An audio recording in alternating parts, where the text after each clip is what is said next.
Здравейте, колеги! Отдавна не съм се включвал, понеже имах доста задължения, но сезона върви активно. Както всяка година има нещо ново, сезонът е различен и тази година нещо, което мене ме изненада, е медът, който вада в момента. Имам 3 пчелина, на 2 от тях събраха мед, който е след акацията и преди слънчогледа, и мед, който не е липа. Най-вероятно е билков, ливада или аморфа. Не знам, трябва да се направи анализ, но меда е факт.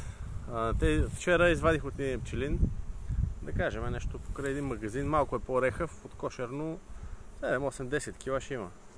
Но на този пчелин, който съм в момента, слънчогледа е тръгнал и са го умешали, няма да мога да го сваля. Тук количеството е малко по-малко, но меда ще бъде със слънчогледа, ще бъде истински букет. Но това ме изненада мен и един мой приятел ми каза, че и при него е така. На всички места, където има гора, пред Балкан, се вади такъв мед в момента. При мен лично е малко тъмен, така червене е. На другите места не знам как е. Но по-добре да има мед, какъвто и да е, да има да се вади. Интересното е при това, че акацията, специално тук, извадих от трите пчелина, тук извадих малко акация, но интересното е, че тези студове, които дойдоха, я засушиха и има изсъхнали дървета. Може да се дължи и на жегите миналата година, но специално тази година тук наблюдавам изсъхнали по-малки дървета, които са изсъхнали.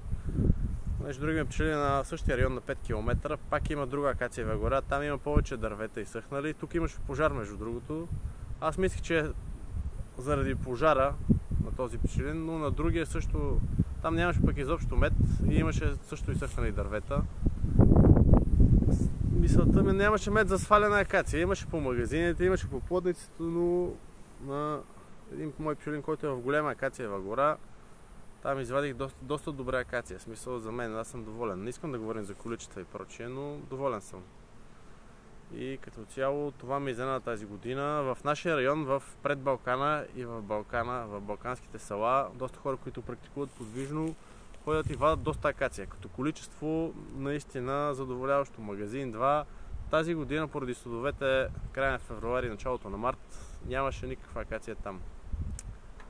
Това наблюдавам от колеги. Аз нямам пчелин в този район, но пък за тази сметка сега се вади мед, който през други години по това време даже има глад в нашите райони.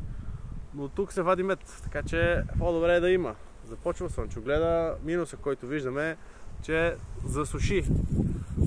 Започна да засушава. Хубавото е, че слънчогледа тръгва, защото всеки един изминал ден слънчогледа засушава повече и повече. От тази гледна точка, тук продължаваме добре. Сезонът тръгна доста добре. Имаше влага, което беше хубаво, за разлика от миналата година. Да, имаше акация миналата година, но началото на април беше 30 градуса и след това засуши много, нямаше дъжд. Тази година ще видим как вървят нещата. Дано да извадим нормално мед. Аз лично не търся рекордни добиви.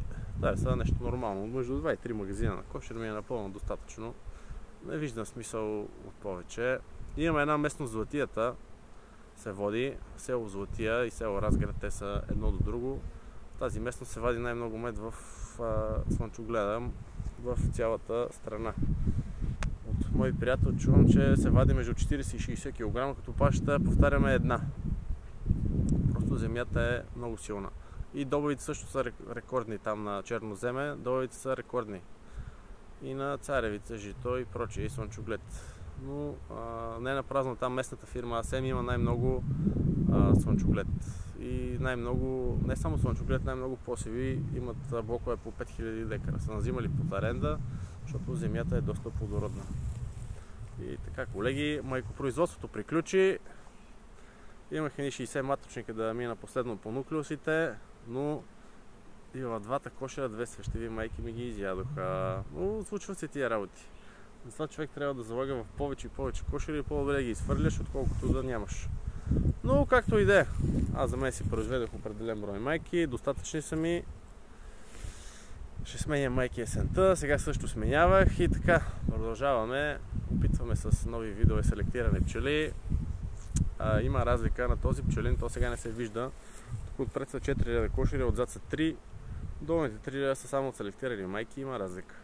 Просто виждам разликата. Например, в момента събирах прашеци, я видех, тръгнах отдолу и събрах почти 7-8 кг, като там са 30 няколко кошера, тук са 40, от тия 40-те, и тук има сманявани майки, но не всички, от тия 40-те събрах значително по-малко. Просто има значение всичко и дали майката е селектирана. И искам нещо друго да споделя.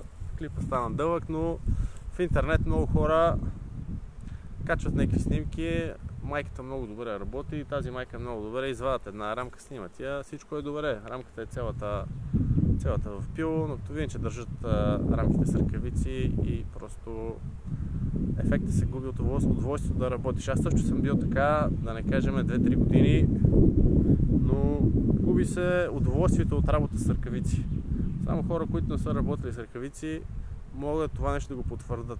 Другите хора, които имат 5-10 кошера, 20-30, веднага ще ми опонират, няма лошо, всеки си има право на мнение, но действително винаги ще охапе някакъв човек, като я прищипеш, но има разлика просто.